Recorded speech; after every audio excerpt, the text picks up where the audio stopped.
Silent bit. I think we are live. Yes. Well, which camera are we on? Well, thanks everyone for joining us for our live stream. You will notice somebody is missing. Gary's out actually in the, I think he's gone to Bristol. He's taken the family to look at some bridges he hasn't taken them to in the past because that's his hobby when he's on holiday, treat the family there. So tonight we have got some guests. We've themed it, Giovanni, for you. This is The Italian Job. I don't know if you know that famous British film. Yeah, you've been to that mountain?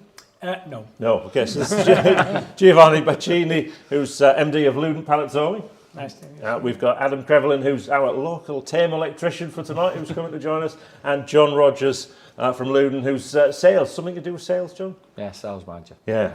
So we've got hopefully for the next hour and a bit. We'll see how we get on. We've got a few themes we picked up that obviously people are struggling with at the minute in terms of cost increases.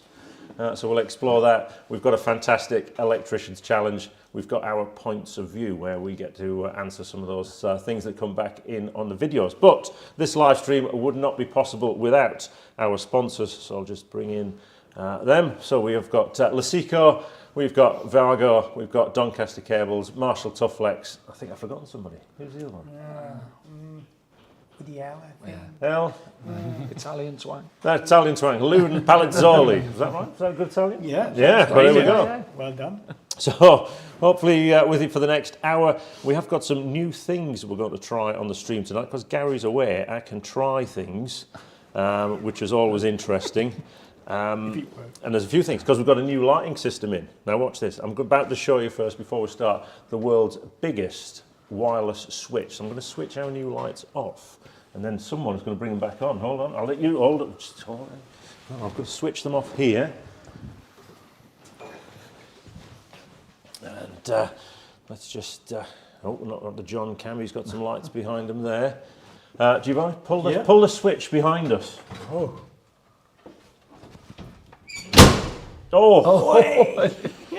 You see that? Now you might have noticed the red glow that has come around the television.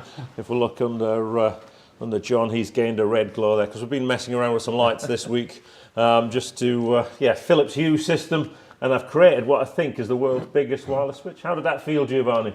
Smooth. Smooth? Yeah. That is a bit of solid British engineering. You can tell. Yeah, you can tell. That is the Glasgow switch fuse. Do you sell many of them in the days, John? Did you come across them? Back in the day? Yeah. Adam, have you ever installed a Glasgow switch fuse? I have actually, yeah. Yeah. Worked on a few in the past as well. Yeah, so apparently they're now made in India. That's what they tell me. So now part of Eaton, it was MEM, Midland Electrical Manufacturing, and suddenly became part of Eaton and manufacture shipped off over there. But you don't get engineering like that these days. Look at that, solid. But anyway, we'll see more about how we created the world's biggest wireless switch, and there's other things we could do on the lighting tonight. We can trigger it with super chats. I think the change colour, I've been told, if we've done our IFTTT integration correctly.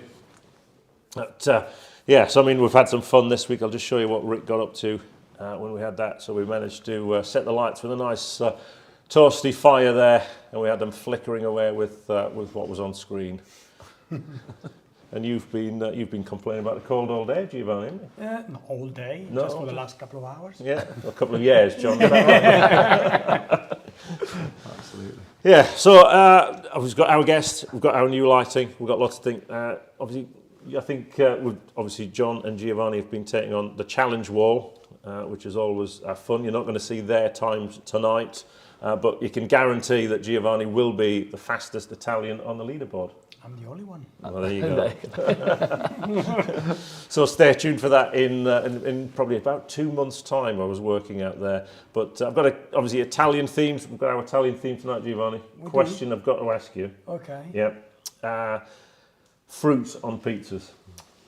What's the view on that? So if I was going into a pizzeria and I was going to say, I'll have the Hawaiian deep pan, please. It doesn't exist. No? Simple as that. No? I'll tell you a little story here. Yep. I mean, we had one of our sales guy who came to Italy for the first time with us. We had a sales meeting. And we went to a pizzeria for a cozy evening, and he was trying to order a pizza with a pineapple on the top. As you would. As what would you do, right?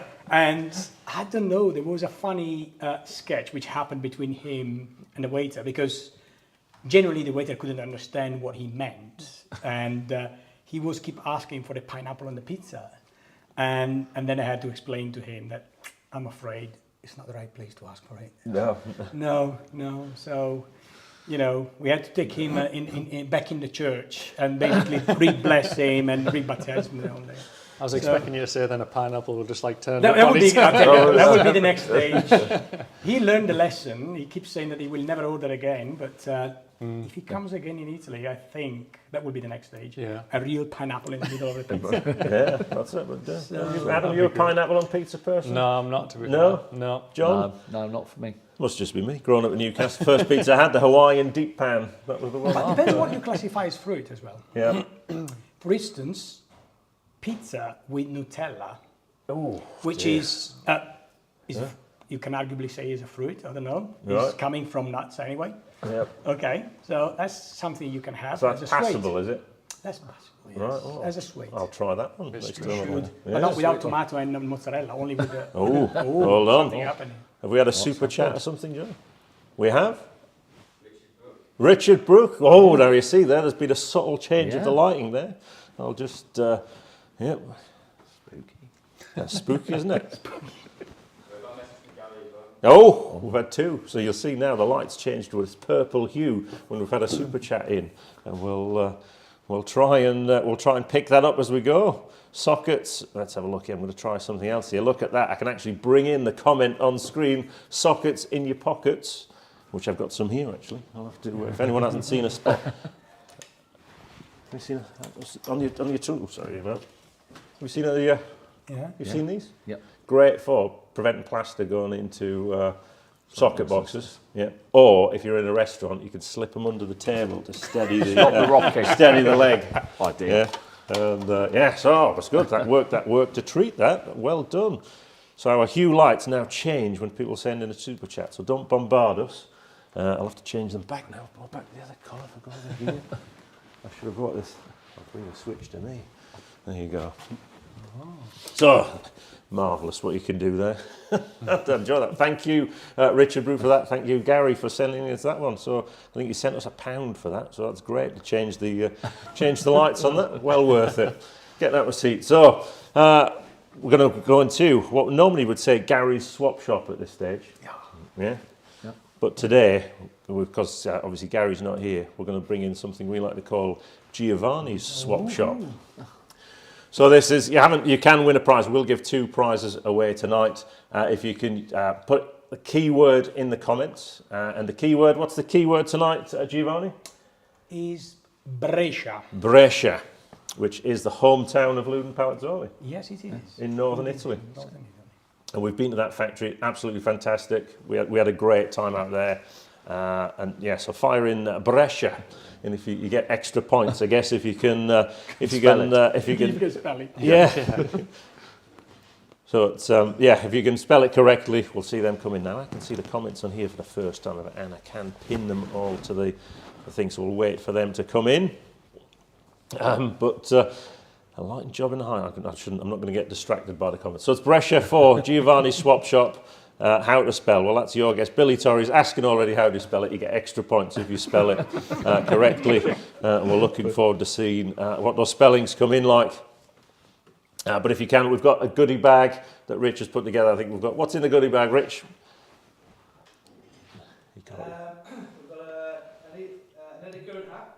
Eddy Current hat. There's a Rich cam up there. An eFIXX sticker. Yep. We've also got, forgotten now. Rich can't remember. Anyway, there we go. Well done, Rich. We can have it for the next time. It'll be a surprise.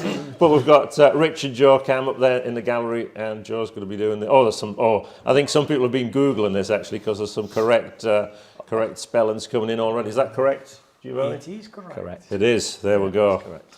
We haven't had it. Well done, Sparky 400T. Yeah, I'll not put that one up there because that's there's loads coming in. Tomato is a fruit as well. We've definitely heard that. There's a debate about tomatoes, fruit or veg. Yeah, there's loads of Brescias coming in. So people want to win a Rich's goodie bag tonight in Giovanni's swap shop. And what's that keyword again? Brescia. Brescia. There we go. John, can you say that? nodding that way. No? Brace you. No, well, there you go. But we'll play along with that. They're already coming in as we speak. So, topic tonight, we put a video out earlier in the week on electricians' vans, yeah? Because we had ours lovely sign written, and I must point out, because Adam, your van is fantastically wrapped, isn't it? You've had the full wrap done. Yeah. Yep, and Adam popped out the unit to take our Talk the Talk challenge. He did the MK challenge. We thought, he's got a great van. I wonder who wrapped his van. Who wrapped the van? No, My brother. His brother designed it. So Yeah. his brother then designed the outfit of the eFIXX van, Yeah. and he did a fantastic job on that, actually. So Good. it was passed muster at Signs Express, and we went a little bit berserk. You haven't put a QR code on your roof, though, have you? No, I haven't done anything like that. Yeah. We took it a stage I further. spotted you as well, actually. We're filling up at Tesco's. Oh, all right, there you was go. Gary driving. Oh, yeah. Seeing the van a mile away, just it's huge. Just stands out. Exactly, and that's what it was all about. We Yeah. did a video, how do you stand out from the crowd with vans? Yeah. And yeah, and your brother did a great job, and your van looks fantastic. You seem to have followed all his advice. Yeah. Do you get many inquiries from your van? I do actually, surprisingly. Yeah, like a few people do phone up. I've just seen your van in town, and yeah, so at least it works. That's work. And you haven't had it stolen? Nope, touch wood. Touch wood. Touching wood on that. But that was the debate. So we put this video out, and then there was two schools of thought. There was people: do you have your van wrapped, or do you leave it unwrapped and reduce the crime? And there was almost a 50-50 split in that. Yeah. I think you could say it depends what your line of work you're in, doesn't it? Yeah. Maybe you just do a lot of subcontracting and stuff, and you don't maybe get a lot of your own jobs or something, and you don't need to advertise. Yeah. Maybe that would be why you wouldn't need to. Or you're doing cash in hand. Yeah, maybe a bit of that. Yeah. We all do a bit of that. Operating allegedly. Yeah. Just for relatives. Yeah. I think for weekends to help Absolutely. out, Yeah. I think is what we do. Yeah. But yeah, so vans can really help businesses. Great popular, aren't they? And I think Lewden Palazzoli, you had a van, didn't you? We used to have a van. Yeah? Yeah. Sadly disappeared in Greater Manchester. What are the chances? Never to be seen again. Right, so let's just unpack this, John. Yeah. We Did- don't need to unpack it too deeply. Normally in a crime scene, Giovanni, it's the last person to see the person alive who committed the crime. Is most likely, Yeah, yes. that's normally what they say. Or the last known person. Yeah. Who saw the van, you mean? Who was the last known person to see the van? I'm afraid he's within us. Right. He's sitting with us tonight.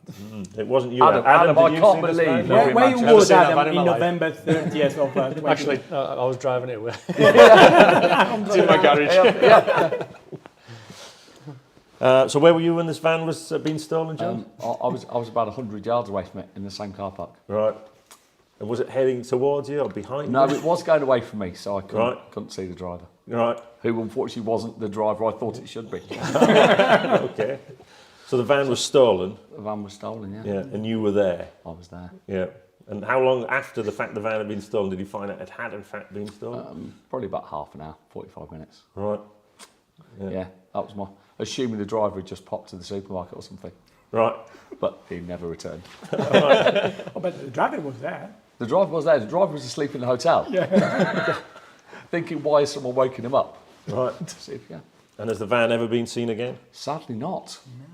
No, it's not really. When you're looking at vans, It's inconspicuous. yeah. Audience. Who would spot that? You know, I mean, you might get away a white van driving around Manchester. You might get away with. That must have been taken to the nearest paint shop. It's like, if we have to get a respray right away. What, like, yeah. We don't know yet. Oh, hold on. We've had another super chat. Who's this from? From Gadget Man 36. Oh, Gadget Man 36. There we go. I bought the eFIXX step cut. Don't rate them. Impossible to use in one hand on 25mm tails. Had to use two, not 40%. He's no step cut. It's all in 1 inch. There you go. So we could say he's got small hands on that. There you go. Because actually, have you used a eFIXX step cut? I have, yeah. The ratchet style one. No, it's a big. Oh, it's sorry. the one. It's a big sort of side cutters with serrated edges. Oh, right. Oh, no, I haven't. Oh, we'll get them out later. All right.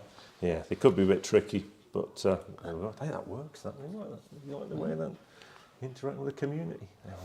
Put it back to normal. I like that. Absolutely. So anyway, John, you've paid somebody to send in that chat to distract the factory. You were with the van when it got stolen. It was a very worthwhile payment to get them to message in there, Yeah. just to break the streak. So the van you've never seen again. No. You sound like you've got information, Gordon, the way you're talking about it's never been seen. Sounds like you know might something make that an we don't? announcement. No, I don't know. We used to have a van. We never got ours stolen. It was painted bright red. Yeah. After it was blue. After it was blue. That's impressive. You carry a lot of Lewden products in the back, Gordon. Interesting. It's impressive that you still work for Lewden, to be fair. But it gets there, Giovanni, what happened with the Lewden products? In the back of the van? That was a couple of months later, probably, when we start receiving some phone calls in the office. Basically, some small businesses were complaining that our products and literature were basically dumped in front of their gate or something like this. And they said, oh, why are you doing these? Tip flying sort of things. And it wasn't us, definitely. And they were probably trying to strip down the van by leaving parts here and there. Covering the tracks by distributing industrial sockets and consumer units across the northwest. Yeah. And a lot of smiley mans as well, the small sparkies everywhere. Well, so if you happen to see a blue van in conspicuous marks underlined in yellow, then please phone it in. What a thing to steal. Just saying, you know. Absolutely. I did used to live in Manchester though, so Probably. it will. Yeah, those are the things that people will steal. Don't leave your door open. But, so that was. We look forward to seeing. Are you going to get another van? Yes. Yeah. Plans? A lot of plans. I mean, So are you going to have it sign written? Or are you no, just we're going to going leave to it have white? it but white. White. Yeah, we don't play. Easy to resell. And I'm not allowed to take it anyway. No. And it will be not with John, I'm afraid. Yeah. Oh, well. So, I mean, yeah, great. So put your comments in on vans. Are you someone who wants a sign-written van or an unsign-written van? Or do you have a large blue van with a yellow sort of line underneath? We'll know who it is. But our topic tonight we chose was, obviously we've got our Italian-themed one there. Michael Caine slipping towards the gold at the back of the van, at the back of the coach as it's about to drop over the cliff. It's a bit like that for electricians at the minute, isn't it? You're sort of trying to grab that work, and the prices are going up. Yeah. So what's causing the price increases, Giovanni? So everyone knows. Is this just manufacturers? They've heard a bit of bad news in the world. Petrol's gone up. We didn't really. I mean, it wasn't only because of bad news. It was for different factors, and what every, let's say, private person is experiencing, which is petrol and gas and energy, has a huge fallback on manufacturing and productions and everything else. I mean, I'll give you a small example. We've been discussing a couple of hours ago about fuses, and certain type of fuses they have ceramic cartridges, or ceramic body, and ceramic requires to be vitrified, and therefore you have to use a huge amount of gas, for instance. Hence, a small item like this can be hugely affected by something which is gas costs. Not even talking about raw materials, and then we are discussing anything about copper, aluminium, or plastic in cells, honestly. So it's really, at the moment, is quite a tough time, not only because of costs, but also because of availability. Yeah, getting things. Yeah. Getting things in any shape and forms, honestly. So that's where the resilience of supply chains has to come into place. Yeah. They're tested. Yeah. Are you seeing prices increase, Adam? Yeah, mainly cable, like we discussed before as well. Yeah, I'm sure nearly everything's gone up, hasn't it? And obviously, the obvious one, fuel, just on general day to day. But yeah, cost of cable is significant now, isn't it? Right. Yeah. The fuel just impacts all transportation of products, doesn't it? Yeah, exactly. Yeah. So just us getting products in, Yeah. shipping them back out, it's knock on. And how do you pass that bad news on to customers, John? Is it because everybody else is doing it? Is it a bit easier, or were you the first to break pack and sort of say? No, we've almost tried to streamline. We sort of had a price rise a few months, kind of almost withheld it, but it's when those pressures come to pay that you can't withhold it anymore. Yeah. But I think there is becoming a bit of an acceptance that there are sort of factors beyond your control that have an impact. Yeah, customers have said that even to me, like just that, prices have gone up lately, haven't they? Like, and they're expecting, because it's on the media all the time that everything's gone up. And just generally, people talk about construction being more expensive. They're braced for it already, really. Yeah. Right. And have you increased your like labour rates? Yeah, increased a bit of labour rates, yeah, and then just most of the time materials are just what they are, aren't they, at the end of the day. But yeah. So do you charge like labour plus materials so people can see, right? Labour plus materials, yeah. Everything like usually calculated on like an hourly rate most of the time, to be honest. Yeah. I find that the easiest way to do it. I don't understand this whole price pointing that everyone seems to do. I think it makes it really complicated. Right. I just like labour, right, that's how long it'll take, materials, Yeah. job done. Nice and simple. Yeah, nice and simple. And then if anyone ever like, for customers like asking anything, you can just explain it. It's a lot easier then. Personally, I find. I think so. Yeah, it's quite transparent, isn't it? Yeah, Oh, exactly. Yeah.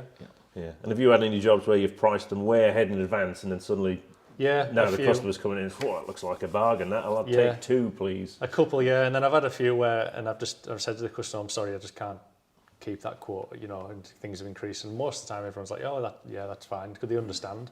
But it's just that communication, isn't it? You know, when you talk to people about it, they're happy. Yeah. I think at the moment it is all over the news. So I Yeah. think the general population is aware of things changing. Yeah. I think sometimes things can happen within businesses or almost within supply chains of businesses that the general public aren't aware of. Yeah. I think this is far more widespread and people are being impacted daily in their own lives. So it just becomes a little bit more normal than...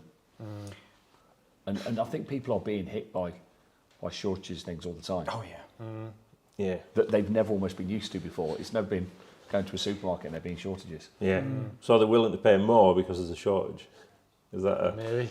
is there some people out there doing opportunist sort of No, pricing? that's the danger. In these type of conditions, there could be businesses which are taking really an advantage by running or riding a wave of price increases. Depends really how much as well you are, let's say, minded about the fact that you have as well, as businesses, you have always a social role anyway, despite you have to generate profits and everything else. So there is always a limit that you have to be careful that it is not becoming speculation. And you can see time to time that there are these things happening. And this is on us manufacturers, and that's what John mentioned, is hold as much as possible and then trying to smooth these increases in the market when the time it comes and it's not possible anymore to hold the prices. We as a business, I mean, we try always to not follow all these hysteric type of variations that you can have in the market. So you try to smooth all these peaks as much as you can, and there is a limit beyond which you can't really go. And those limits today are easy to reach because the fluctuations are not 5-8%. You're talking about 2 digits, and 2 digits sometimes as well above 50%. Wow. Take plastic materials, or copper is one of the good examples. I mean, and then if you have products like ours, which has is not a product which is only purely made by raw material, but there is as well manufacturing processes. And this is the role of manufacturers to try to find a way to make the manufacturing more efficient, start moving certain type of processes from fully manual to automatic, or seeking always, we discussed this afternoon about the few seconds that you can start saving as well in a particular process. So that's where you have to play a role, really. Yeah, and we saw that actually when we visited Italy for the your lighting assembly. A lot of it's done by robot. Yeah. Which, Yeah. but obviously accuracy and it's fiddly processes, but it was quite. You can automate instead of using labour. You can automate, or you can increase productions by, let's say, again through automations. Sometimes you can change as well design of products to make it, let's say, more simple. Simple to make, yeah. I can use as well an example. I mean, Lewden went through a new consumer unit, as you know, a year ago, roughly. Yeah. And one of the reasons why to change the design was as well to maximize the utilizations of sheet metal parts. So you have to go through all the design to make sure that anything you're cutting, bending and welding, it generates as much as possible wasted material. And all these waste material you can start saving, then it can become a saving that is smoothing these type of peaks and drops of the market, you know.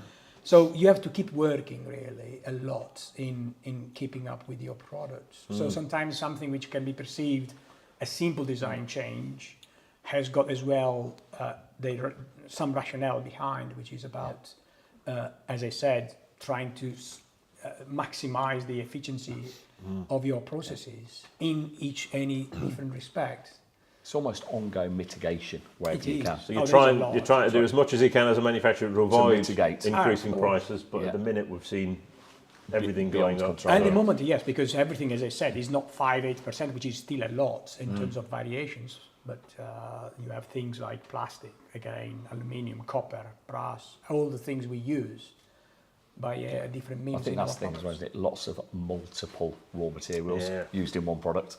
Yeah, where in the past it might have been a shortage of one thing. Shortage of one thing, yeah, exactly. You can get knock-on effects. Well, it's going to be interesting to see what happens. I'll see if there's any quote valid for 30 days, people saying here. Unmarked vans, we've got lots of vans.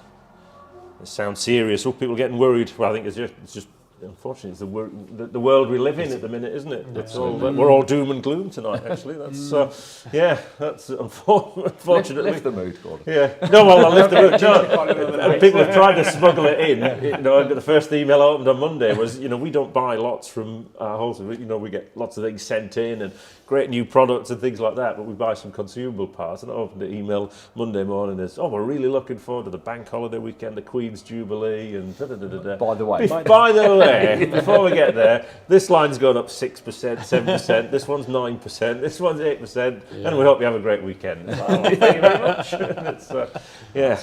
I'll not swear, but it's what, my wife used to call that, in the police, they'd call it a poo sandwich, should we say. So you'd serve a little bit of good news, sandwich, a little bit of bad news, and then just round it off with something else. So, it's all how you market these price increases. So, there you go.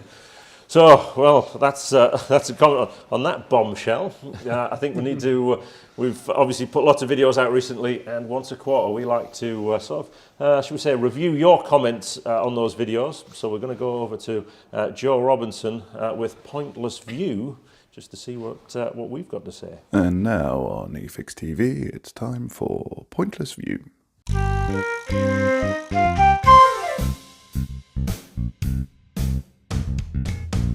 Hello and welcome to Pointless View, the section of the show where we give you the opportunity to have your voice heard. That is, of course, assuming your voice is always heard by being processed through someone who sounds suspiciously like a member of our crew. I'm what you get when you have Richard Osman taste, but Joe Robinson budget. Diving straight into our first video, we take a look at some of the comments generated by one of our ever-popular shorts combined with the Electricians challenge wall. In it, an unidentified member of the eFIXX team demonstrates the principle of the challenge wall, which is to install cabling through metal containment from a consumer unit to a socket outlet and connect up. The task is just a bit of fun to see how quickly it can be done, and featured some classic moments such as and however, determined as ever to miss the point, viewers took to the comments section to offer up nuggets of advice like this one from Pasha Alexandru. Nope, nope, nope, nope, nope, no, no, just no. Please stop, stop. You're going to cause a lawsuit. Stop, stop, stop. Or this one from Joe Go. Bad work that, not German safety standards. In fairness, we'd be surprised if it was installed to German standards. Or how about one of several hundred comments summarised in this comment from Bill Geo. No ferrules? No, it's not actually a requirement to use them on Class 2 conductors. And finally, we can summarise the entire reaction to the video in this comment from Dave Bartholomew. Bare copper at the terminals, not folding over conductor at the terminals.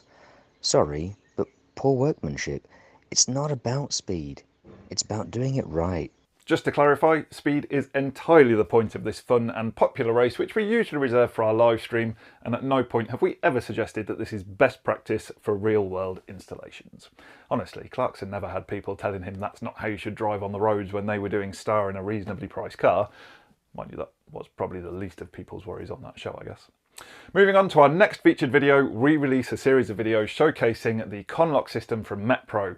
Rather than the traditional method we use in the UK of threading the end of the conduit and making a connection into the spout of a box or a coupler, grub screws are used in accessories to clamp down onto the conduit, massively increasing the ease and decreasing the time of installation. We got to enjoy Gary doing this. That one's in place, so we can already see how quick the system is. And then you're in with this Allen key in order to get that tight. So I'll just tighten this side up and then I'll just nip to the other side. wow, that was quick. And this. So I'm going to challenge you, Rick, with the following.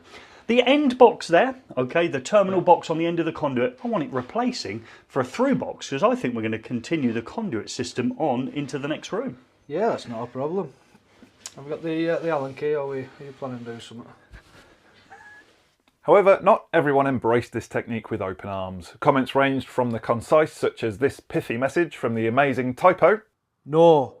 not even an extravagant punctuation mark wasted on that one, to the apoplectic from ManLab7. No, just no. If you can't bend it or thread it, then don't use it. Stop trying to pretend to do something you've got no knowledge of. It's the equivalent of driving an automatic car or a moped. If you can't do gear, then don't use it at all. Got a feel for that guy when he was picking his username. There were like 6 ManLabs got in ahead of him. To the vaguely sociopathic from KS. Oh, kids of today just don't know what real work is. Nothing better than in winter threading a bit of 20mm galv to get the blood going. They'll never know the joy of realising if you cut a couple of foot-long pieces of galv and slide them over the handles to make life easier, they'll watch them fly across the workshop when you spin the threaders off, narrowly missing a chippy or two. However, there was also much support in place for the method, such as this comment from Mike the Mask. Such a good idea. Why do I waste time threading and bending steel conduit when this is available? Absolute game changer. Or a specific instance that it would have helped out Sparks. Just put an isolator in a panline building. I ordered a rear-mounted door isolator and gave the wrong part number and got an isolator with an actuator that won't reach. I used my conduit skills to rectify the problem to create a stilt system. The record bender came out using a pipe vise, and all is well now. This video is how the US Sparks use EMT. I love it. That would have saved me so much time and stopped me having the same air problems as Gary. And a previously unthought of application for the team at eFIXX from John Dufton. As a domestic electrician, I didn't get any call for steel conduit until the fashion for steampunk came about.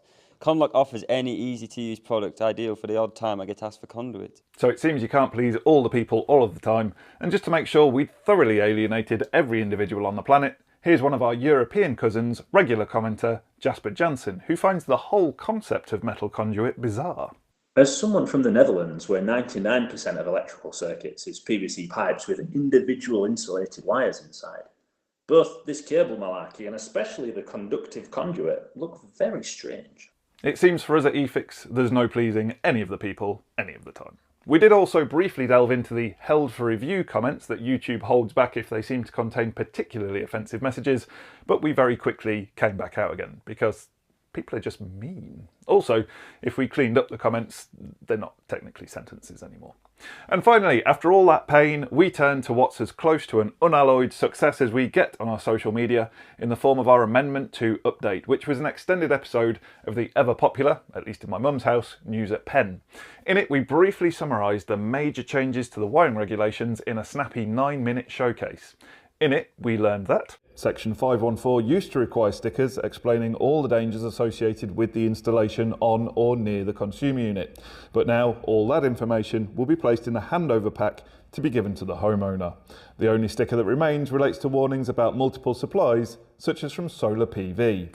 And that it is now recommended that an additional connection to earth is made to the main earthing terminal via an earth electrode. It seems that the humble earth rod is the hokey-cokey of the regulations. They're in, they're out, they're in, they're out. All that remains is a recommendation to shake them all about. The comments in this case were overwhelmingly positive, with Steve Skillen saying, News at Penn and Regulation Corner are so well produced, informative, amusing and to the point, exactly as intended, so well done Joe and team. I really enjoyed this summary. Keep it up and look forward to more to come. Too kind, Stephen, too kind. Chris Nichols commented, Keep up the great work. Clear, informative, in-depth, but done with a smile and a good dose of fun. Or how about this one from eFIXX Awards judge and founder of Dock Store, Paul Elcock? Fantastic video, Joe and the team. A great compressed way for the busy Sparky to get information. I've got to be honest, I've got like another 50 of these and I'm just going to keep going. Brian Wood stated, Highly important stuff. Explain. okay, so having had a conversation with my publisher about the nature of journalistic integrity, the importance of unbiased, honest balance in reporting, and not behaving like a giant spoilt man baby, we'll temper the positive comments and conclude the show with this comment from Red Fang Teberi, which I'm guessing is not this person's birth name, who simply said, Nerds! Insightful feedback there. Stay tuned to our fortnightly live stream for more Pointless View, and please keep your comments coming in. I've been Joe Robinson. Good night. Awkward wink.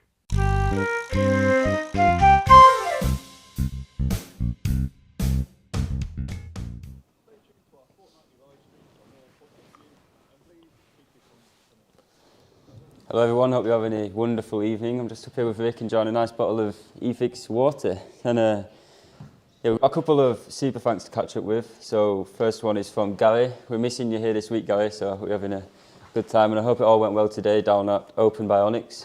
So yeah, I hope that all went well for you. Sockets as well, you thanks a lot for the other super thanks, very nice of you. And I don't think the lights worked for yours, which isn't the best, but we will sort that out for future live streams, so sorry about that. So yeah, time for the register. So if we go back up to the top, we've got Richard Brook. You're a regular to the channel, so thank you very much for all the support. You're actually in France at the moment, so I hope it's nice out there for you. We've got Sean Dempsey, good evening to you. Gavin Guinea, hello from the Emerald Isle. Is that Ireland? Or I think that might be a place near Canada as well, but yeah, wherever you are, I hope you're having fun. Sean the Spark, good evening, another regular. Carl Robson, good evening to you. Billy Torrey, you're a regular as well. I think you've won quite a few prizes in the past, so yeah, you've got some serious luck, so you might even win tonight, so we'll see. Tim, hello from Northern Ireland, another one in Northern Ireland. Yeah, good stuff. Who else have we got on? 9 Plus Installaciones, hello to you. Craig Gifford from, is that Secret Millionaire, I believe? Another regular there, welcome. Who else have we got? Stokey Sparky. Go on. Nick Raymer, good to see you popping in for a bit. Hope your channel's going well. Nick Bundy, hello to you. You're in the, having a good night, hopefully. Electricity B, I see you on the register here. Jamie Blatant and the Information Torpedo. Hello. That's a big hi you've put there, so hello to you. Hope you're having a good evening and hope you have a wonderful bank holiday. Yeah, so we're down at the bottom of the comments now, so I think it's time to pass over to you, Gordon. Well, thanks for that, Joe. A big, we threw him in at the deep end there to do the register for the first time ever after his little debut on the channel last week. But he whizzed through the names and remembered a lot of stuff about them actually. And it's great as ever to see as many regular viewers on there. And obviously, yeah, the comments we get every week. If you didn't make it into points of view, I'm not sure if that's a good or a bad thing. You probably need to be the more controversial or silly comments and things like that. And while you've been on there, Adam made a great stuff about a shop. Adam, would you, if you had a shop, would you put a sign above it? Yes. Yeah, there you go. That's, there you go. So you wouldn't rent a shop and not tell anyone what you're doing. Exactly. And then vans. So even though you've had a van stolen, you're still going to get a sign written van because it's a travelling advert. Absolutely. It is, yeah. And John's going to be automated. Yeah, it will be the only one not allowed to be with a van. Yeah. I'll be under separate supervision with the van all the time. Yeah, so it's great. Points of view we do once a quarter just to wrap up some of the, some people watch a video and don't get the context, and sometimes we realise because people are tuning in from different countries. We had some even people struggling with the concept of putting wires in metal tubes, so conduit as we call it. But it was like, people were like, oh, that's unsafe. Wires in metal, so it depends where you are in the world. Don't do that a lot in Italy, do they? They're all. We do. Do you? Yeah, we do. I have to just see these plastic pipes. No, we do plastic, but metal is used, I think, according to the regs, is when you have potential impact hazards. Right. So they use metal conduits, yeah. Right. The last hotel I was in, Giovanni, I think there was in Matrix. I don't know yours. They are in Matrix, yours, or Yeah. yeah, no. Okay. But last time I was in Italy, they just seemed to run a plastic pipe under the path at the hotel, and it pops up next to the light. I mean, you can have always the people taking their own liberty in doing things. But in theory, no. The regs says when you have a potential impact, you have to use metal conduit. Yeah. There you go. I'm going to search that down next time. I've never seen metal conduit in Italy. If you go and watch your videos you did in Palazzoli, you will see metal conduit coming down from the top and supplying some of our sockets as well, and machinery. Yeah. There we go. I'm going to look that up actually. Yeah. The big difference is that we normally, in some cases, you go with the conduit into the enclosure. We stop with the conduit maybe 20 centimeters before, and then you have the cable which goes in, which is a double insulated cables and so on. Yeah.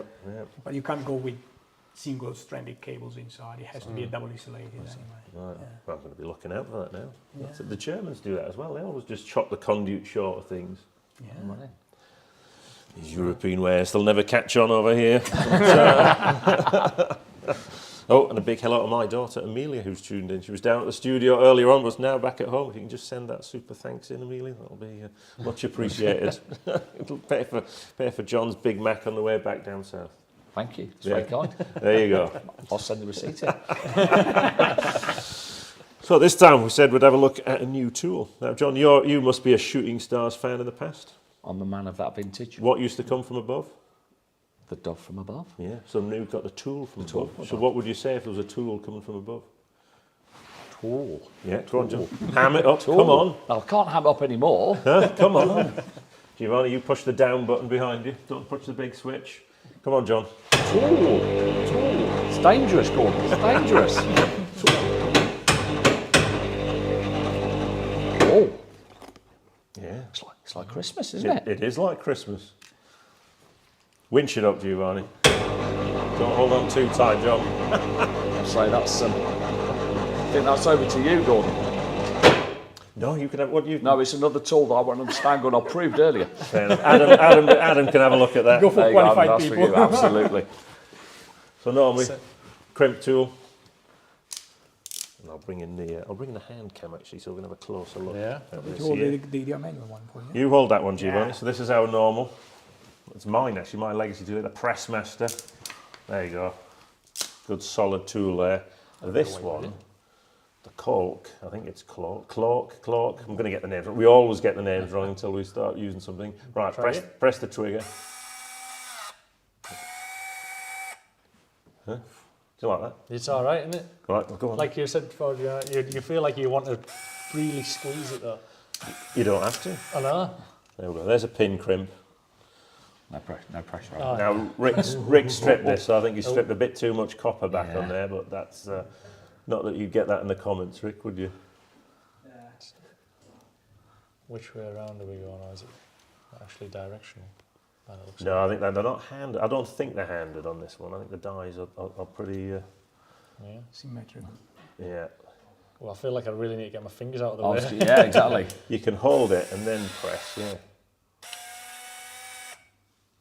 I think I've put a crimp mine, but Let's have a look at it. Feels solid. Go on, give it the old tug test. Yeah, I can't get that out of there. Oh, well, let's have a... Giovanni, do you want to go? Ooh. Yeah? No, you can use the new one. I can use the new one? Yeah. Oh. Yeah, see, I was hesitant to press it because I thought it was going to start closing right Oh, away. yeah, no, that's it.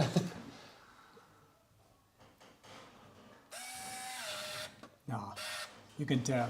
I'm not qualified, you see. You missed, Giovanni, is that what we call it?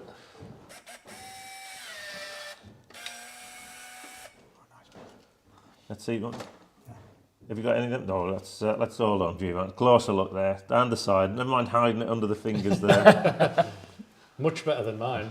No, it's because you had the two. That's not too bad. Nice bit of kit. You think some of them in the factory? Would you have some of them in the...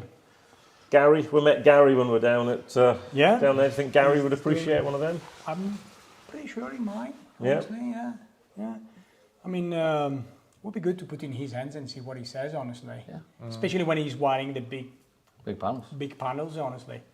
When they have a lot of these to be crimped, and Yeah, I'm pretty sure he feels at the end of the day. Yeah, absolutely. Yeah, I think that's the intention. I don't think it's for the occasional crimper. Yeah, No. It's not a, Definitely not. yeah. The good thing is you can actually swap the heads on it as well, so you can put different different sizes. In there. But we had that dropped off last week because we had the struts layer dropped off last week, which was cuts unistrut in one go. Oh, yeah. What does it go up to? What size?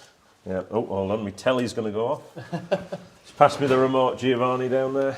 This normally goes wrong at this point here, so please keep your TV on. There you go. If I turn the volume off, if I go OK. God, very technology tonight. There we go. Yeah, what's the size that it can go up to? That's a good question. We've only just had it, and we'll ask that. Yeah, what so copper tubes you're thinking, aren't you? Copper tubes, yeah. Yeah, but yeah, that's the sneak peek we've got this week. You think that's yeah? A few of them around the factory. We'll see. We could have made a sale for Klauke, so I think made in Germany. So yeah, I think we'll give this a few more. I think we've got some more shorts coming out on that, and we've got a full review of the struts layer that we had last time. Which is, it will cut unistrut in one go. So, I don't know if you do much channel, but... Impressive. It was impressive. Yeah. Yeah. It's, you can make garden furniture like this. Do they use channel, in Giovanni, do they use channel like this in Italy? No. No? No channel? No. Not for garden furniture. Anyway. Not for garden furniture, normally, no. Not channels like these, no. No. No. It's like our We use Glasgow trunking. Trunking? Yeah, these, what do you call it? These Tray. Tray. Cable sorry. tray. Cable tray, yeah, we do use. But in a different shape normally, not that shallow as those. There we go. Oh, there's the ones. Let's have a look. Hold on, tell you what, you can't tell Gary isn't there. Let's have a look. Lewden, have you got any new products? Huh? There will be new products. There will be new products. Yes. Yep. But you're not telling us what. Not today. Not today. Watch this space anyway. Yep. You will help us in launching those products anyway. Oh, well, that's good. We like that. So, and let's have a look here. Hydraulic crimper, 3K. Yeah, it's someone's bought. I cried when I bought. So this is not someone actually bought one for 3K with dies. So I think this one's a bit less than that, but yeah. That's an interesting one. That strut cutter, people will look forward to seeing that strut cutter, and people think it's a pointless tool. It might be pointless if you're an occasional crimper, but if you're in a factory, doing hundreds a day, and that repetitive strain injury is what they come for you for. That's I think that's what it's designed for. Yeah. Now we've looked at that. So it is nearly time to look at the Electricians Challenge, which means you get the chance to, should we say, gamble on the time that the contestant beats it. Now this week's contestant, will it be fast or will it be slow? It's Carl Dakin from Wago. Now remember this is a company that makes screwless connectors. There's an innovation. Yeah, like screwless connectors. He's going to take on the Electricians Challenge. So what we want to know in minutes and seconds, how fast will Carl complete the challenge in? Is he going to be at the top of the board? Is he going to be down at the bottom? Will he be above Aaron? That's a good question to look at. But if you fire in his time, let's wait for some times to come through in minutes and seconds. You could win another goodie bag. I've got a Doncaster Cables cable stripper tonight, which is the rotary one we've featured on the channel before. Great if you're installing any armoured or NYY type cable. So we'll just wait for them. Oh, they're coming in now. And it looks like, let's have a look, this first time in there looks like 4 minutes and 40, so that's a fast one. And we've got Billy Torrey in at 5 minutes and 48. So, John, do you want to? No, you can't guess. You've seen the time. Yeah, I can't guess. You can't guess. Not giving anything away. Oh, look at them all flooding in now. There's loads of people in with, so everyone thinks. Let's have a look. Let's have a look here. Oh, fastest one, 3:44. Nick Ramo, 6:24. Right, well, I think at this point we're going to have a look. Let's see. There's been a lot of interest in that tool. I think we'll have to dive in and see how Carl got on with the Electricians Challenge. It is a good one. Just trying to find out my assets. Here we go. Here's Carl. It's time for another Electricians Challenge. And this week's guests have absolutely every excuse in the world for being horrendous at this challenge because they live in a world without screws. It's my pleasure to introduce Carl Dakin and David Draper from Wago.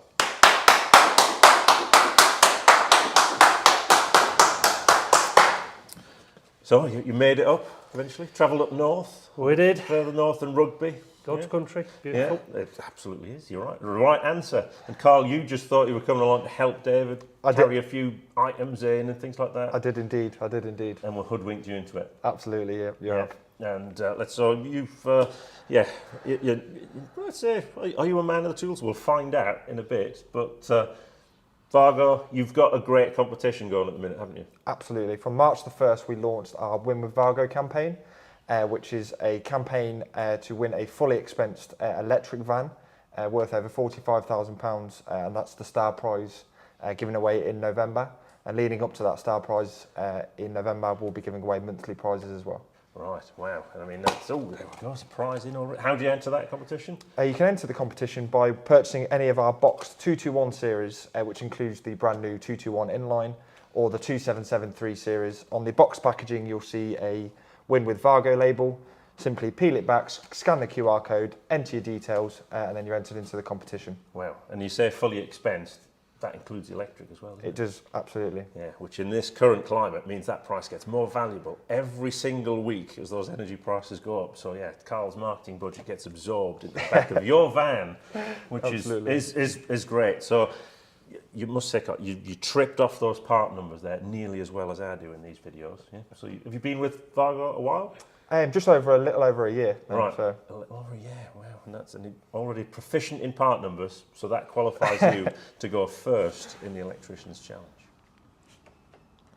So I'd just like to mention here, we are watching this in slow motion. This could be a long one. There's a tongue out already. Oh, well, half Ramo already. Oh, Get in well, early, Carl. Thank you very much. Oh, it's sort of semi-lift, I would suggest that. Nice footwear as well. So, yes, this is, I think, the first time Carl's ever introduced himself to a screwdriver. Yeah, and you will see throughout this that it is a painful experience. Well, everyone's got to learn. Works at a company that doesn't use screws in their connectors, so there's no need to use a screwdriver, Gary. And this is flat out. Remember, it's the best of our 3 runs. I've also edited it down to a shorter time. And yes, this is racing Carl, I would suggest. Yeah, well, just take it easy. Sometimes we're hoodwinked here, Gary. Sometimes people start off slow and finish slow. Yeah, so we did a bit of both there. We twisted and taped. That's another novel. When you got the tape, look how quick he whips the tape round there. Imagine it's a race. Yeah, I can imagine he doesn't wrap the Christmas presents either in his house. Not unless he starts in April.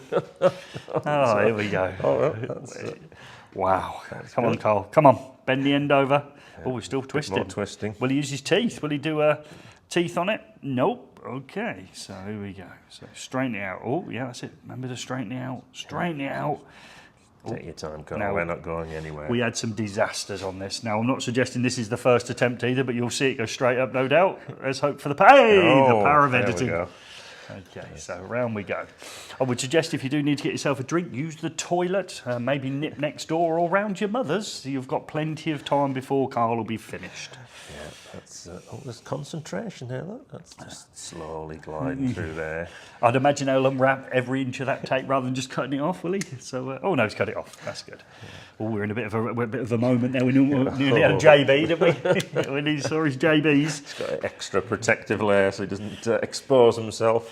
Okay, they're normally quite quick, these automatic wire strippers. My daughter did it with one hand quicker than Carl did it. So, yeah. You're hinting there, Gary, you've just blown it. Oh, well, it's just, I'm not. If it looks slow, it is slow. If it looks really slow, it probably is. Here we go. What will Carl do now? So here we go. No rush. I'm not in a race. There we go. Yeah. Ooh, he's got a bit of grey hair silvery look there. What's got the Just for Men in there? I think Rick's trying to join in there with the camera there. Rick's trying to see what's going on. I think that sometimes Rick was actually telling him which way to rotate the screwdriver in order to do up and undo. We had some issues. Nothing like a top tip. Okay, so we've got the CPC and tongue was out again. Yeah. Ooh, the concentration though, isn't it? Yeah. Oh, you notice a little bit of a cut through there. Yeah. So speed it up a little bit. Come on, Carl. And in we go. Imagine we're in a race. Yeah. Oh, large watch there as well. Yeah. Here we go. Oh, he's shaking well, isn't he? Yeah. Pressures. Oh, the 2 hands on the screwdriver for a small terminal. Well, that's good. Now Slipped we're down out a at the few socket. times, he has. Yeah, that's it, Carl. Take it easy. Easy. No need to rush here. We're not racing here. This is just getting over the lines of starts. I would imagine they'll be cheering in the streets of we've Doncaster. swapped over to the cable shears, actually. That's ambitious. Here we go. So, and we go. So strip the end. Yeah, well, that one worked first time. Yeah. Speed it up a bit now with that, that stripper there. Oh, Watch that doesn't escape. He hasn't followed the tip with the CPC though, has he? He's now going to have to cut another one. Oh, open it up. Here we go. Back to the tool he dropped on the floor. Yeah, keep the tools close, you obviously. Well, there seems to be a selection of tools on the floor. Must say for the people watching it, Carl was great sport. He was very reluctant to do it. We had to take a little bit of persuading, and then we realised when he'd finished it that we were the fools for persuading him to do it. We did, that was a day of our lives we'll never get back. Yeah, it was a long day. Yeah, it was long. Here we go then. So come on, Carl. Imagine we're racing now. Let's get the neutral in. So, Oops, this is getting again. Undo them screws. You turn your back and they clear off. Is he going the correct way? Yeah, we're backing it off, which is good. Yeah. We'll obviously tell you to do this at the start when you're down by the socket, but never mind. Never mind. Advice. Wow. Get there. Yeah. Rick's put a complaint in his knees because he was down there so long recording this. Yeah, I know. He's gone both CPCs into one term. Well, he's trying to save time, and he's trying to be quicker, speeding up, isn't he? Yeah, he's making cricket look interesting. That's how he's doing. Come on, in the hole. Yeah, where's the screwdriver? Tongue's out again. Absolutely. And there we go. So tightening it up. And his dad's a bricklayer, tradesman. Yeah. You wouldn't get it, would you? He never got any of those genes, did he? You don't see many bricklayers transitioning across to the electrical industry, do you? Well, you don't see many of their sons. First time ever. He had a blister on his hand at the end as well. So soft with those hands. That's it, Carl. Top tip. Is that a discrimination? Putting the socket upside down? Well, I think you'll find that we've taken the audio off it because the commentating was actually being done by Rick to give him some encouragement on what to do, and Rick shouted at him, "It's the wrong way round." Yeah, pantomime season and all that. So it's the other way you need to be going, Carl. Yeah. Clockwise, Carl. Clockwise. Come on, Carl. Come on. It's not going to happen because that socket's a long way off. I could see that happening. I could see it coming. So turning it the wrong way and having it not in the hole and too far away, we're all against him, I would suggest then. Yeah. That's it. We're on the right way now. Yeah, brilliant. That's good. This could be good. Here we go. Here we go. One more to go. We dropped the screw. Come on, Carl. Come on. Yeah, here we go. He's in the frog position, ready to leap up and press that start button. How quickly will he leap up, though? Come on, how quickly? Yeah. Here we go, Carl. You finished? So, Carl, that was fun. Yep, I think David enjoyed it as well. Yep. Yeah, that was good. So, what's this here? I have absolutely no idea. Can you pick it up for me? I think you grab it from this end, I think. Yeah, as you see there, we have a saying on the Electricians Challenge, if it looks slow, it usually is.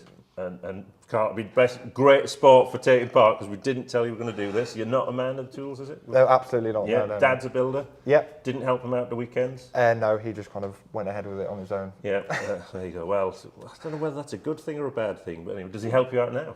Yes, absolutely. He's great. Oh, well, there you go. That's what you want, isn't it? So just hold back. So, so looking across at the board, yeah, how do you think you got on? Where would you like to be? I felt doing the challenge, it was very, very challenging. So I think you potentially need to extend the bottom of that board, but I'm relatively hopeful. Yeah, you think you could be above Aaron? For sure, 100% sure, fully confident. Well, so Aaron's hanging on to the bottom of the board. Now, I've got some good news for you, Carl. Well, actually, good news for me, because for the first time ever, I actually don't even need to get out of my seat to go over to the leaderboard. You've got your own leaderboard. Oh, wow. Yeah, and that doesn't I feel mean, privileged. Yeah, and that doesn't mean you're fast. We've dropped off the bottom of the board. You did this in just short of 10 minutes, actually. 9 minutes and 54 seconds. So we've created a special spot for you down here, just at the bottom of here. So this is where the people who aren't people of the tools could end up. But great result. Thanks a lot. Well, that was fantastic. We really enjoyed that. It was good, and it's cheered John up no end. Actually, we're not prejudging things in the future, but it's. I'll take 1 second quicker than that. No, Carl was a brilliant sport, and you must remember they don't. they make screwless connectors, so there is no reason in Wago to touch a screwed connector. And not even a reason to understanding which direction you have to Well, use. that's it. Everyone's got to learn. And the interesting thing is Carl's dad's a builder as well, so it puts all his work out, John. Do you subcontract your work? Do you do your own electrical work? Never. No? Never. That's the right answer on this channel. Absolutely. You're not just going to, you're going to No, delve in it's there. genuine. Never. Yeah. Changing light bulbs is about my level. Yeah. So the good news is, so Giovanni, you've done the wall today. Yep. And John's done it, and your previous colleague Ian has already done it. Yes. Oh, Ian is a little bit competitive, I'm right in saying, isn't it? Yes, these... I get a sense he sort of came up here and sort of hoodwinked, tried to tell us he had no electrical knowledge whatsoever. Yeah, and then put in a reasonable time. I think he was in the 4 minutes, late 4s, we'll say. Yeah. So it could be interesting. I look forward to this. The Lewden Challenge. The Lewden Challenge. So we will be back with the Lewden Challenge. Let's see if sales and management can beat technical. Can't beat technical. That's it. There's always these tensions in companies, isn't there, between these people, salespeople, never giving you the products that you need to sell. 100%. At the right price. Absolutely. Yeah, we know how this works. And Adam, you haven't done it yet. No. Which means you do have to come back and. Come back. Yeah. Nervous for it. Where do you think you'd be? Are you competitive? Yeah, I'm competitive, but I'm slow. Well, I like the aspiration there. I will be. I'm competitive but slow. But you're a motorbike as well, aren't you? Yeah. Yeah. Now the interesting thing is Ross, who's at the top, he's also really? trials biker. Oh, okay. And he's Right. you could tell he's balanced when he pulls them through there. But Yeah. it'll be interesting to see. Yeah. So. Oh, well, I do motocross, so I'm maybe a bit more rough and ready. Trials is a bit more delicate. Well, there? that's it. Get in with an early excuse. I'm competitive Exactly. but That's slow. the nature of the day, Gordon. Get your excuses in early, isn't it? That's what we like. Yeah. Anyway. But it's a great thing. And yeah, to be fair, Carl didn't even know he was coming out to do it. He just thought it was like helping David out. He didn't, David hoodwinked him, as we do, and he did it there. So let's have a look. Now, I think we hoodwinked everybody there. Everyone thought that was for an impressive time. And we haven't had many people below Aaron, but Carl's now got his own board, which is behind you, Giovanni. So the closest there, I'm reliably told by the team up there in the gallery. There's Rich has gone asleep there. So, there we go. Let's just hear that time. I'll put the mics on for you. Who was the winner on that one? Nick Ramo. Yep. With 6 minutes 24. So well done, Nick. Wow. So that's almost like Nick's time on there. So that's good. So well done to Nick Ramo. I'll just have a look at what we've done to the board since we've had a bit of a refurbishment on there because people have been looking in other videos and you can just see behind John, the leaderboard's behind John now, but we've shielded it. Sorry, the reflection of John's head there is sorry, John. A bit of light and trouble there. But we've shielded the times now so you can't see them. People were sneaking into other videos and looking in the background to try and get ahead on the times. So your time's safe, John, and yours as well, Giovanni. You're all there. So we'll see. So Nick was closest there. But as I say, anyone who else to have a go on the Electricians Challenge, go in the description below. There is the Get Involved tab. Fill out the forms in there, and you can come along and we'll verbally abuse you in the comments when you've done it as well. And that's how we roll. We look forward to our comments. Yeah, and that's people don't realise. People come along, do the challenge, and have a great time, and then we do the commentary over the top when they've left. So it depends on what we feel on the day. That can that's how it goes. So yeah. Be nice, Gordon, please. Yeah. Be nice. I'll try. I'll have a word with Ian first to get his view on how. Yeah. And with who? Sorry. Ian Peacock. Oh, Ian. Yeah. Okay. And we'll see how we go. But so anyone wants to go on that challenge, or anyone's got any big jobs or just generally anything you want to get involved with, Gary's back out on the road with the College Connections next week. I can't remember, might put in the comments what college he's going to. Where's he next week? Where's Gary next week, Joe? Do you know? Next week? Yeah. I'm not too sure which college, but I can find out. Yeah, we don't know where Gary's going next week. He's going to a college, an electrical college somewhere next week. Yeah, he's been down in Bristol this week because he's obviously anyone who's been following that story. His daughter tragically lost a lower arm during lockdown, and we're trying to get the bionic arm sorted. So he's been down there at the next stage of that journey. So we wish Vienna good luck for that, and obviously hope that's gone well.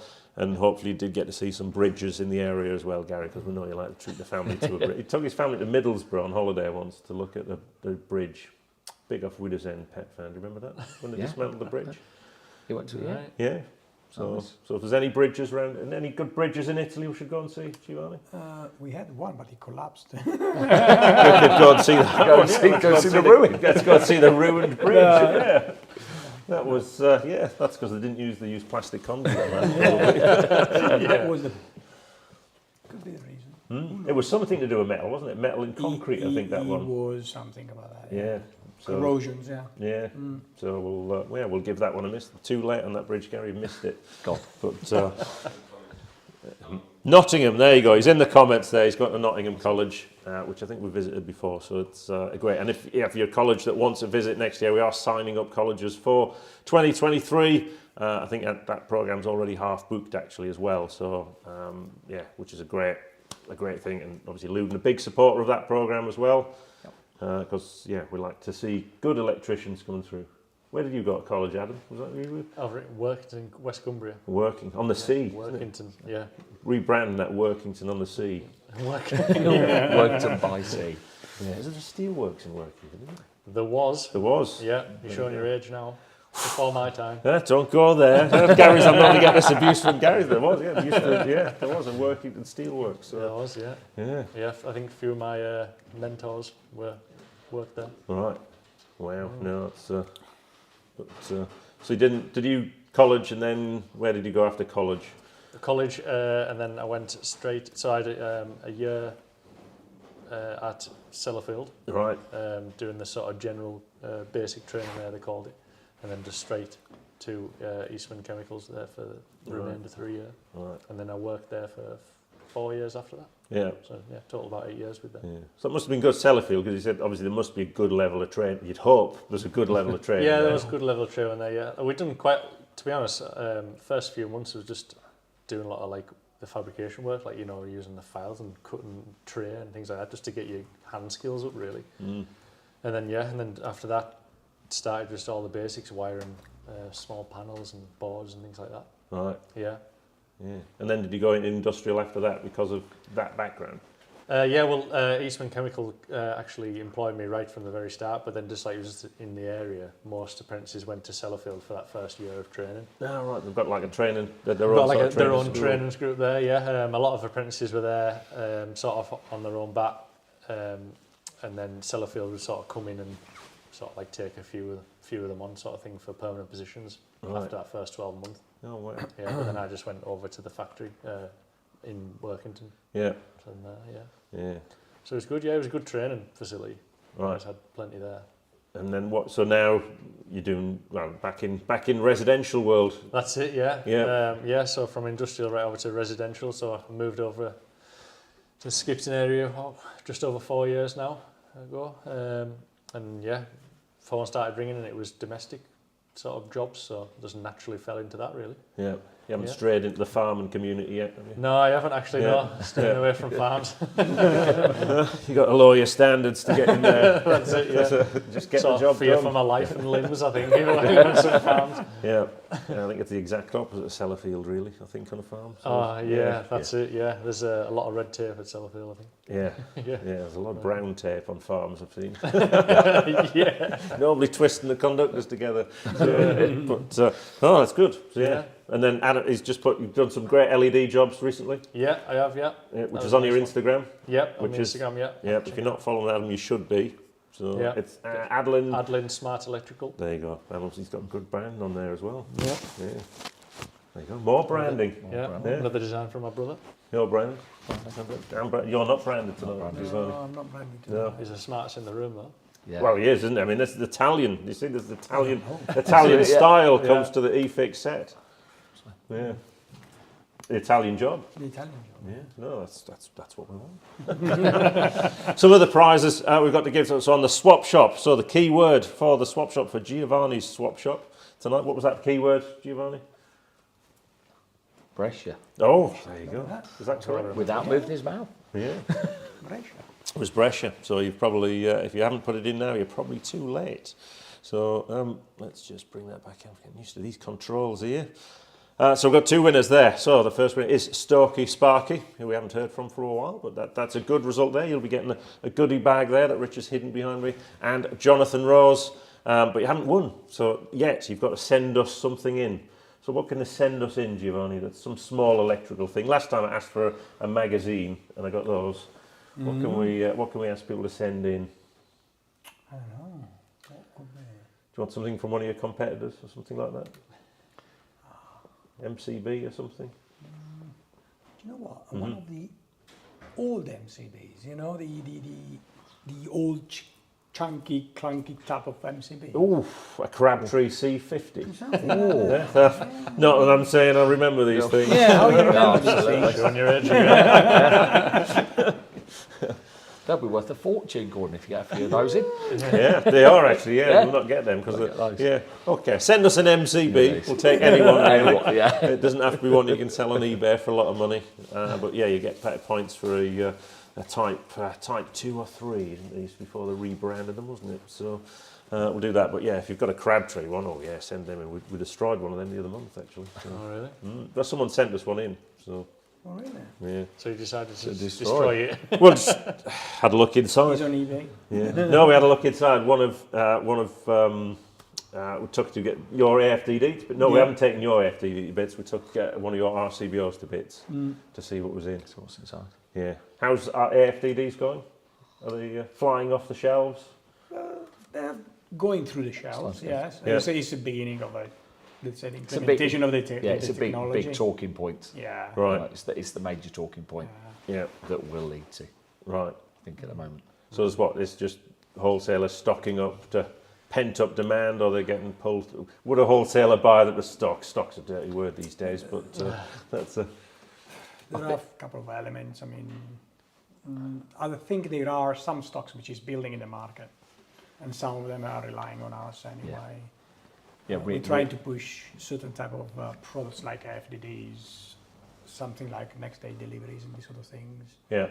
So it's really personal choices according to how far you want to be ahead with the implementation of the standard, really. Yeah. I mean, we still have how many? June, July, August, 4 months. Yeah, September. Full implementation. Yeah. Adam, are you on the AFDD ban, or are you going to hold off till September? Yeah, probably hold off to September, but I don't think I would have to. Yeah, like I sometimes do apartments and sort of the HMOs, so that's probably not obviously going to be needing them in the future. Yeah. Yeah. Tricky to avoid. Yeah. And you've been to CF Tech Talks this week, John. The last couple of weeks you've been doing the whole lot. You've been on the road. Been on the road, yeah. Seeing the world, yeah. No, it's a big talking point in those things. It's obviously that's a big part of what those tech talks are about. Yeah. The sort of new amendment. So yeah, we've been there. And there are lots of questions. Right. So it's good to almost see how they're being taken. Yeah. And what is the feedback from the electrician? What's the? I think a lot of the feedback is they'll use them in the mandatory positioning, but almost outside of that, the market's got to catch up and accept. Yeah. I think it's a big cost issue at the moment. I think that is the biggest conversation at the moment. Yeah. Is the cost implication. Right. People see the benefits and the safety aspects, but it is that acceptance of a price point because they are so technical products. Yeah, technical products. I like that, John. There, you see the salesman in there. That was good. That so technical products, expensive. I like that. Yeah. Anyway, so that's So send us in. It's Stokey Sparky or Jonathan Ross. Send us in an MCB, oldest one you can find. You can find. Yeah, and we'll send it on to Giovanni for his personal collection. Of course. Italy. Well, the AFDDs in Italy? No, we don't. No? No, they're used only in particular very specific applications, not as wide as the new regs in UK are at the moment. Right. Yeah. Have you managed to get away with that? Excuse me? Have they managed to get away with that? It's the type of constructions we have as well in Italy. I mean... Concrete. Yeah. Concrete everywhere, and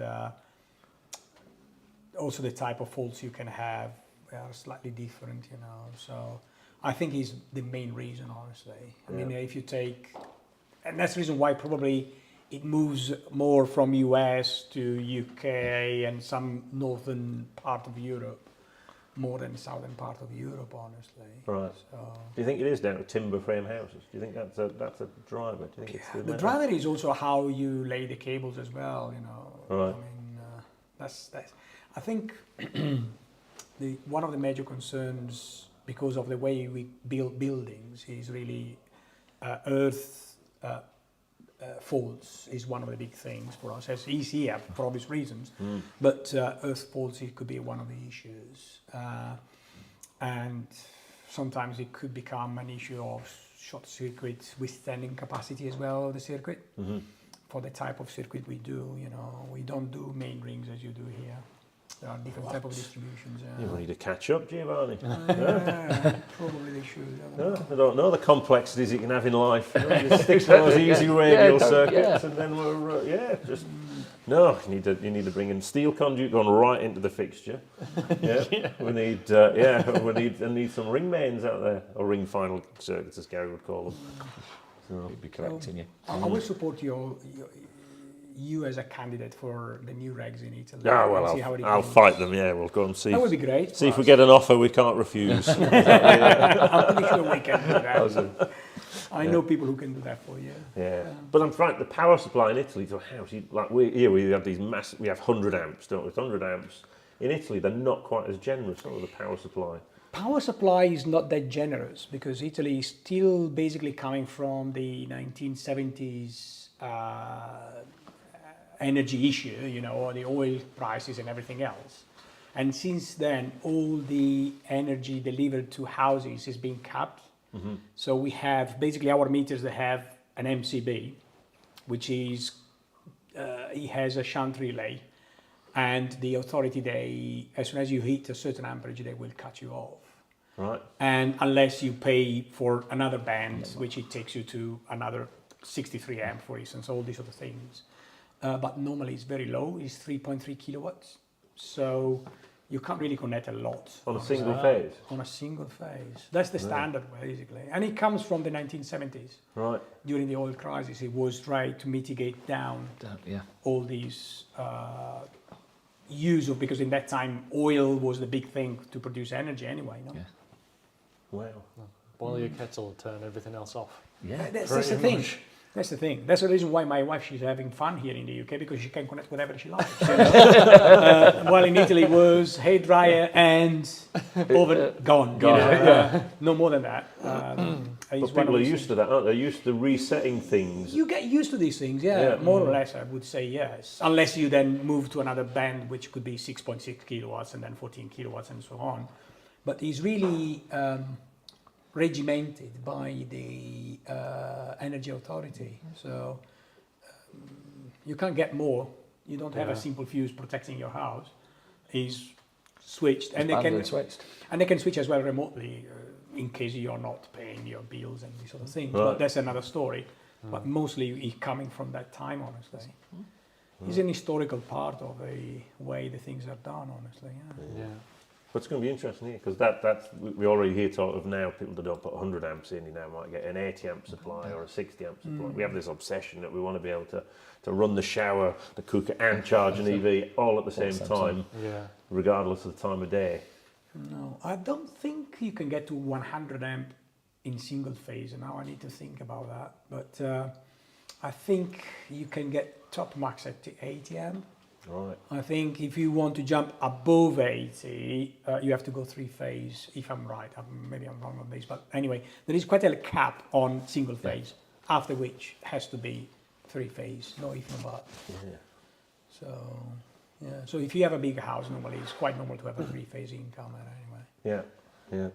And then if not, you're dashing around always resetting MCBs. Or even worse, you have to go out and reset the MCB from the meter, you know, which is even worse. Which is on the street. Which is normally on the edge of your property, which it could be normally on your fence or not on the street as such, but it should be on the edge of your property. Right. Imagine if it was a fuse, it would be like Absolutely. Oh, yeah. Gold mine for electrician. Yeah, exactly. Yeah, That would be a good business. Electricians driving around, changing fuses. refusing, yeah. That would be brilliant. Adam's off to Italy. Yeah, I was New going to career. say. Yeah. No, we moved to MCB. We are civilized on that. Yeah, but no FDDs, that's going to be good. So No, it's going no, to be, not as much. Yeah, there's people on there, it'll take days. Yes, how are people getting on with electric cars? If you've got a 3 kilowatt supply and you get an electric car. That's the big issue. In Italy, there are more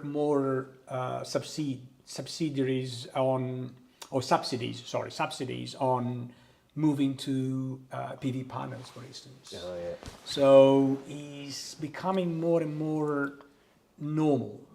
It's not widely spread, but it's becoming more normal that if you refurbish your house, you do as well PV, and you do your battery pack as well. And normally, because of the sunlight and everything else, you can have easily 15 kilowatts as well of battery storage, which then you can use for your car. But yes, definitely car charging will change completely the way of distributing energy. But I think the big move we did probably 10 years ago, on smart meters, which are proper smart meters because they can control very in-depth the type of usage you do of your energy and how you use it, when you use it. It's been now quite in the DNA of most of the energy authority in Italy. In fact, there is some interesting stories about the power authority in Italy, which has a lot of artificial intelligence algorithms to understand how the energy is driven. And it was because they started quite early in the smart technology on meters. So they have tons of data since 10 years at least, yeah. So which is good because it can help for the next move because we were discussing these over dinner, how are you going to manage all the load, all these sort of things. Yeah. Because one of the issues is the housing themselves, but don't forget what's happening on the network. The grid is the big dilemma. Yeah. That's the big thing, yeah. Yeah. Well, smart. I mean, if anyone, we produced a video. We went to My Energy to ask about the changes in EV charging regulations that kick in from June. Where they have to default so you can't charge in peak hours. You can override it, and it's brought a lot of Daily Mail viewers in for that one. There's a lot of angry people in the comments on that video. It's government controlling you, and it's kicked off on that one. We'll have to do a whole points of view on just on that video. But it's changing the way people live. But I forgot in Italy you've got the one thing we don't have much of, and that's sunlight. Yeah, efficiency of apartment levels could be to a level that it might justify as well to have all these type of self-standing autonomous dwellings, but might take a while anyway. Yeah, I'm also told the most popular electric car in Italy is the Fiat 500e. So, really? Yeah, that's what I spoke to one EV charge point manufacturer, and they said, that's the car. People are happy with the what we call the granny cable. So taking it over the fence and through into the house and plugging in and accepting a 2 kilowatt charge. There is as well a different way of, I mean, if you've been there and you've been there a few times, I mean, there is not much cars as well, apart of cities, there is not much cars which are parked as in the UK on the street. So it becomes quite easy. Most of the houses, when they are not apartments, they have at least a driveway. So it becomes much easier once you are in that position, if you understand what I mean. Yeah. But it's still a big challenge anyway. Still a big challenge. I think the big push they did in the last 5 years on pushing hard on individual solar PVs, battery storages, it will change a little bit the scenario nationwise, I think. But it's a big swing. Anyway, whatever you see, it will be. It's not easy. No, it's challenges for every nation, isn't it? And how they overcome and. Yeah, I'm going to see how they get on in Naples because I've seen how they park in Naples, and if it's I've seen. I mean, they can double park, and the cables will be going over the top of the charger. They'll be hanging out of apartment windows with them. There'll be extension leads everywhere. It's like, I look forward to that. It's a big change. Yeah, it's a big change for us and everyone, I think. Yeah. And I'm not surprised that the small cars like the 500e are popular, honestly, because at the end of the day, most of the people, which is quite different from the UK, people are traveling quite short distances and locally. In the UK, you can have people traveling for work as well for miles, honestly. While in Italy, they are very localized, honestly. You have exceptions as always, okay? But I would not surprise that people can do easily with a small EV their daily commute without any problems, even without going for such as big autonomy, honestly. So we'll see how it unfolds. This is how he's folding. Space. Yeah. But we've got to watch, So, and we'll get some more questions. Let's have a think. As soon as possible, get garage, solar panels, battery storage. Yep, there's a lot of that. People imagine that EVs might be more popular in Italy because of all that free sun power. Is there a big uptake? I don't think I haven't seen. Sorry? It. There's a big uptake of EVs in Italy. Not really. I mean, I think it's more here in the UK at the moment, honestly. Yeah. It will happen. It will happen. It's only a matter of, at the end of the day, how they're going to incentivize the adoptions of EV cars or hybrid cars and so on. It's not as massive as is in the UK, for instance. If you move as a business car, to a fully electric now, you have quite a good advantage tax-wise. So in Italy, there is a bit of advantage, but not as much as is here. So it might take a while. So you're on the EV, fitting EV chargers, Adam? Was that not only done one or two, to be fair. Right. Yeah, I haven't massively delved into it. And is that customers asking? Or? Yeah, just previous customers asking if I do them. And but to be honest though, in the past, I've just always sent people to someone else just so they can get the grant. Oh, right. Because I'm not set up for that. So yeah. But now the grant's gone. And that's interesting. So it's existing customers because they obviously trust you with it's like other work. Maybe it's easy for them to come back to me as well, that type of thing. And they know you're slow anyway. So exactly. You've already fessed up to that one. It's already, that's just for the competition. Real life work. So we know we're going to get a slow job with that. Right, we'll accept that. We'll accept that it is. And was there much talk of EVs at CEF Tech Talks? I think there was definitely a section on it within the actual Tech Talk seminars. I think from our point, because we don't have that EV offering at the moment, there wasn't a lot of talk, but there was certainly a few of the EV companies there that had busy stands. So I think it's just, again, it's another hot topic, isn't it? Yeah. That people want more information and more knowledge about. No, it is. It's sort of an ongoing process. It's unstoppable. I mean, it's an interesting. Induction charging, I don't know. British are car snobs. Europeans keep cars longer. Yeah, that's Italians keep cars for a long time. Is that true? I don't know the answer, honestly. I can tell you, I think they keep cars for probably 7 to 10 years. Yeah, it's a long time.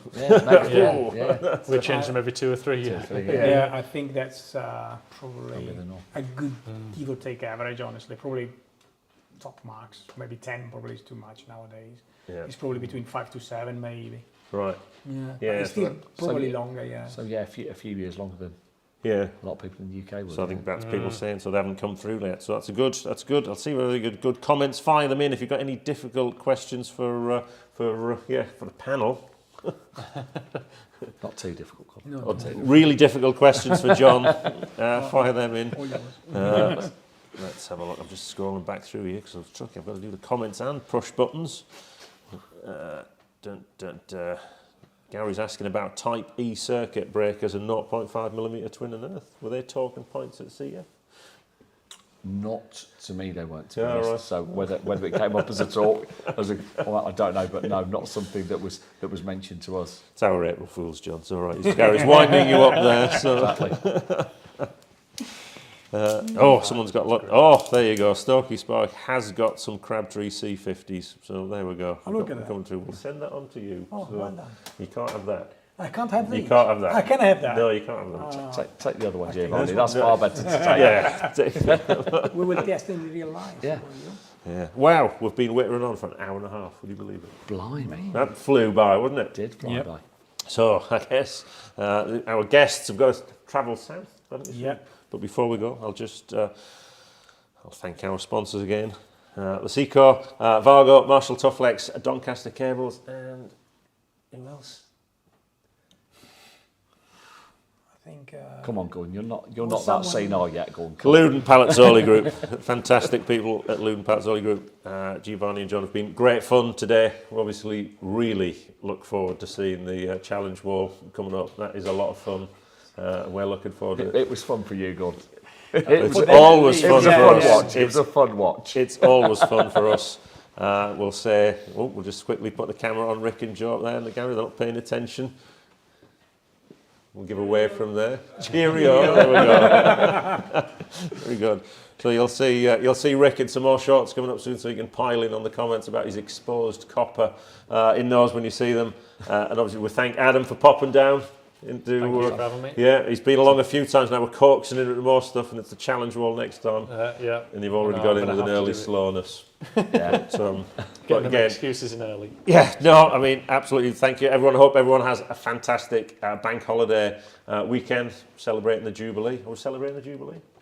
Yeah, we'll be. Yeah, you're in there. Honorary in there. Oh, yeah, I will be there. Giovanni's off to the palace. Yeah, but and we'll see you in 2 weeks. I think, am I still here? Am I on holiday? No, I'm still here for the next one. So I think Gary will be back. And but stay tuned. We've got our weekly podcast now as well, Electricians News Weekly. If you haven't tuned into that, that's a good dose of electrical industry news on a Monday, normally on all podcast platforms and on YouTube. Tune into that. And yeah, we look forward. Thank you, everyone. Thank you. Thanks for having us.